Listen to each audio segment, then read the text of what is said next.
called a journal. Okay? We use T accounts to help us to understand debits on the left, credits on the right, and every transaction we need to have a debit and a credit. In accounting land, when we talk about accountants and CPAs, when they're out there looking at transactions, they don't use T accounts unless they actually have to go through and figure out all the different accounts that will be affected. Sometimes I'll get stumped when we're doing things in QuickBooks and I need to figure out exactly which account's increasing, which account's decreasing. I'll break out a T account and I'll use that to figure it out. I hear that a lot from my students that go on to study college and accounting, that when they're going through and they have to really think through a large problem, they will use those T accounts. But 99% of the time, we are going to be using a form called the journal. Okay? And in this accounting class, we are going to be starting with the journal here that has some special columns to it. So what I want to do right now is, before I teach you about it, I want to look at this journal and I want you to understand what is on there and how we're going to use it. When we fill out the journal, we're always going to start from the left and we're going to move to the right. Okay, so we're going to go to completed. But first thing we need to look at is the very top of it. You will notice that on the upper right-hand corner up here, it actually says page 1. What we will do with journals, sometimes they'll be pre-numbered, other times part of the assignment will be to put the page number in. There's only going to be one page 1 of the journal. 15 years from now, I'm not going to have a new page 1. I would have page maybe 150 or 713. So they're always going to be sequential. Why? Because it allows us to go back and track information. You will also have a new journal for every month. Okay? You may have one month that will take 3 pages. For example, think of a golf course in the middle of July. Would they be really busy? Hopefully, otherwise they're going to go out of business, right? Now think about the golf course in February. They're going to have much fewer transactions. So maybe in July they use 3 journal pages, but in February they only use half of a journal page because they're not going to be as busy. What's important to realize is we have always make sure when a new month starts, we have to start a new journal page. But sometimes because of the size of our business, we're actually going to go through and have multiple pages for this. It usually makes more concrete sense when we physically use a piece of paper because you can only fit so much on a piece of paper. When we do it electronically, it's kind of hard for you to understand because you're like, well, why don't they just add more rows on the bottom and then it don't have to have a new page. But I'm teaching you the way that a lot of people that do accounting by hand would use, and they would physically have paper they would fill out. Are any of you treasurers or have seen the book for any clubs in the high school? Okay. You physically have a journal page also that you complete for a transaction. It's a little bit different than what we're going to be doing here, but you are going to complete it for, you don't have to have a new page for each month, but you have to start a new page for each year for that because what we're keeping track of for our clubs is a little bit different than what we do for accounting for businesses. So when we look at our journal, we know our page number. Right here, the heading journal gives us a clue that we are working on a journal. Okay? On the left-hand side, we have this heading here called date, and notice that there are 2 columns underneath it. If we were writing using a pen or pencil, I would actually have to fit 2 things in this little box, but Aplia, the way it's designed, they can't fit 2 things in there, but pen and pencil I would. Right here on the left-hand side, I would actually abbreviate the months. Okay, so we're in October right now. How do you think I abbreviate October? OCT. And if I started typing in O, it's obviously going to give me the option for October because there's not any other month that starts with an O. Does that make sense? Okay, so this column here is going to be the months. Am I ever going to have a journal that would have 2 months on the left-hand side? No, because you start a new journal page with every month. So the top line of every journal will always say the month because it's a quick spot for you to look to see what month this journal is for. Now, this smaller column to the right is always going to be the date column. So it could be the 1st, it could be the 7th, it could be the 15th. Now, you did find with some transactions in Chapter 2 that maybe you had 3 transactions that had the date of the 10th. Would that be true? Each transaction needs to have the date. there may be a transaction that will take 1 line. There may be a transaction that will take 2 lines. There may be a transaction that would take 3 or 4 lines. But each transaction, you have to put the date here for it. And your transactions should be in your journal in date order. Okay? So it shouldn't be the 10th and then the 3rd and then the 1st. It should always be in sequential date order. Aplia will get really mad and mark things wrong for you if you have them out of date order, because it knows on this line it has to be the 3rd and it needs to say this and this and this, and if you don't have it, it'll be wrong, and then the spot that was supposed to be will also be marked wrong. So Aplia really penalizes you heavily if you have it out of date order. If you had everything right but in the wrong order, what could you do? Print it off and you could argue some points back with me, right? Because if you told me why it should be right and yours made sense, and you can't just say, I didn't put it in the right order, you need to tell me why using accounting words, why yours is still right, I would give you points back. Again, you need to use your accounting vocabulary and tell me why. And that's the part that I want you to do, and I will give points back if your argument is correct for accounting. Okay? So this is the date. Now, this heading here says account title. Guess what we put in there? I know, kind of crazy, right? So I'm going to hit on that a little bit later, but moving further to the right, now we have this column here that says DOC, no. Yes, document number. Anytime we do anything for a business, there has to be proof of it. So for example,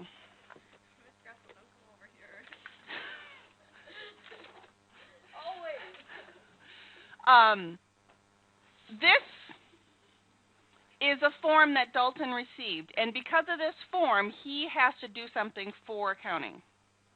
So some people that are books, what is this for concessions? If you've done any club books, you should know what this is. What happens to the club because of this? Money is going out. Because of this form, money is going out. And what happens on the very bottom of this form, there's information on a date and a check number. So basically, this is saying that we paid with a check. And on here's the check information. So the source document for this would actually be the check number. Okay? Other things that we would see would actually be a receipt. For example, if you go to Don's and I buy a pizza, I give them cash, they give me the pizza, and they give me a receipt, correct? On that receipt is actually going to be a pre-printed number that would need to be filled out. If you pay dues to me for FVLA, anytime somebody ever gives me cash or any money for anything, I will give a receipt, and it will look like this, and it will be pre-printed numbers in the corner. Why? Because that's proof that you give me cash or a check, and I am accepting it, and then you can go back and later and say, but Mrs. Grassel, I did pay you. Remember I gave you a receipt? I can check my receipt book. There's duplicate copies. It's good accounting practices to always give receipts for it. No receipt, don't have proof that I received it. So a receipt is another source document. Okay? You are also going to have a purchase invoice. Purchase invoice means we're going to be purchasing things. Sales invoice means we're going to have, for example, Sarah wants to get a golf lesson from me, but she's going to pay me later. So a sale occurred, but she did not pay, so I have to do a sales invoice. There's a lot of information in the beginning of section 3.1 talking about our different source documents and what they use. The other one that you're going to see used a lot is going to be a memorandum. And that's basically a note kind of explaining something that happened. That'll be another source document. Now, in this column right here, post-reference, please notice it's green. Can you actually type anything in here? I'm going to tell you we're going to spend an entire chapter working on this column.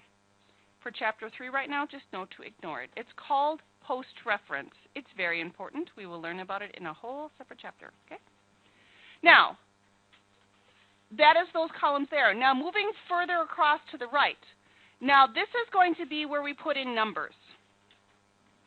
We are not going to put in commas, and we're not going to put in dollar signs. What we are going to do, and this is going to be especially important if we get to the point when you need to actually write on them, because I'm going to be giving you some assignments in the future where you physically need to write on it and it's not going to be on the computer. You need to line up your decimals. You will see that there are kind of like 3 columns. This is going to be your cents, this would be your hundreds, and this would be your thousands. We're not going to get bigger than that right now, so don't worry about what would happen if you had millions. We're not going to do that right now, okay? So if you need to put in cents, and I'm going to give you a heads up, it's going to be probably 5 to 6 chapters until we actually deal with cents. They're going to keep your life really simple, and everything's going to be in nice round numbers. Accounting 2, isn't it nice when you don't have cents? Just more reasons for mistakes. They have cents now, and it causes pain. Okay, so if the transaction was really 100, if I just typed in 100, it would automatically put in the 0.00 for me. But you have to make sure that you include cents. If you were going to be handwriting on a piece of paper, you can't just leave the cents off. What you need to do is point and do 00, or you can do point and dash to indicate that there are no cents for it. But when we look at these column headings, you will notice right here it says general, and then there's a debit column and a credit column. So, do we have an account called general? No. So, we are going to use these columns for any columns that don't, or for any accounts that don't have a special column. Let's look at the next column. It'll make more sense. Look at this. Right here for numbers, what does it say? Sales credit. Do we have an account called sales? Yes. The credit side of sales is the increase side of sales. I'm going to give you a hint right now. None of our customers are going to return anything. So anytime we have a sale, it's going to affect sales at a credit. Always, always, always. Okay? We're keeping our accounting land nice and simple, and nobody returns things, and everything is happy with what we do. Trust me, that makes your life easier. Okay? So anytime you have a sales, you know that sales will need to be credited, which is why we only have one column here calling sales credit. Should a business be in the keeping track of lots of transactions where customers are returning things? Is that wasted time and business and energy time for the business if everyone's returning things? Okay, so typically businesses are not going to have a special column for sales debit because that would mean things are being returned. Now, next, look at the next column over it. We have the word cash, and it spreads across 2 columns. And notice how it actually looks like a T account, just like under general. T account with debit being on the left, credit being on the right. Ooh, think maybe that's by accident? You're singing the song in your head. I know you are. Okay, cash right here. On the left-hand side is going to be debit. Right-hand side is going to be credit. We know cash is an asset. Assets get increased with a debit. Okay? So if you are going to be increasing cash, that means you're going to be receiving cash. And here is my best tip for you. In a business, if cash is going out, right now, our business is going to be writing a check. Right? We're not dealing with credit cards. We're not dealing with anything else. If a business is paying cash for something, they're going to write a check. Check starts with what letter? It affects what account? Which starts with what letter? And how is that account being affected? Decreased. What's the decreased side? Credit. So if you're writing a check, you are affecting cash as a credit. Those are all C's. Correct. And if you remember that, if you see anything, any transaction that starts with paid cash, you know half of the transaction already. Cash has to be credited. Source document is a check. Cash has to be credited. C cash, C check, C credit. All go together. Then you just have to figure out what is going to be debited, correct? And if you know half of it, that makes your life a lot easier. Okay, so we know right here, this column here is only going to be used if we are going to be going through and affecting the account cash. The left-hand side would be if cash is going to be increased. The right-hand side is going to be if cash is going to be decreased. So what we have here is we have three special columns for numbers: sales credit, cash debit, and cash credit. What happens if I was going to affect supplies? Where would it go? Capital. Accounts payable, Shopco. General. Anything that doesn't have a special column, guess what? We have to put an account title here. Does that make sense? Down the road, we're going to have some transaction that affects two special accounts, but we'll get to that later, okay? But just realize, if you don't have a column for it, it has to go in the general column. So it's really important that you understand the difference between general columns, hence why it says general, and our three special columns. And our special columns, again, are sales, cash debit, and cash credit. So we have three special columns and two general columns. Does that make sense? Okay, I really spent all of this time talking about what a journal is and explaining concepts before we even looked at a transaction, because if you understand how a journal works, it makes it much easier for journalizing. 30, we're out of here. I am not going to do work together today in class. We'll reserve that for tomorrow. So for the last couple minutes, you can go ahead. If you have not started reading section 3.1, you could read section 3.1 and work on your outline. Okay? One second. What's going to happen is I'm going to have a whole big list right here of 1 through 18. And what should happen, and I didn't want you to do all of them yet, because if you made a mistake, you're going to have to go through and fix them. If I click on this, where should it load? Here. Why? Because when I looked at my navbar page, this line of code right here, I gave it a bulleted list, which is my UL. Then I did an ahref, so I'm opening 1.html. Right here, I set the target, and I did target equals right frame. I need to make sure I have this typed exactly how I named it on my frame set page. Capital R and a capital F, beginning quote, ending quote. And then this is the word that's actually linked. I have to end my A and I have to end my LI. And then when I do that and save it, I click on 1.html and look at my 1 opens right here. And then going through and testing the rest of these, when you click on 2, 3, 4, all the way down, when you click on it, the page should change here. Okay? There's a lot of code that needs to be going into your navbar.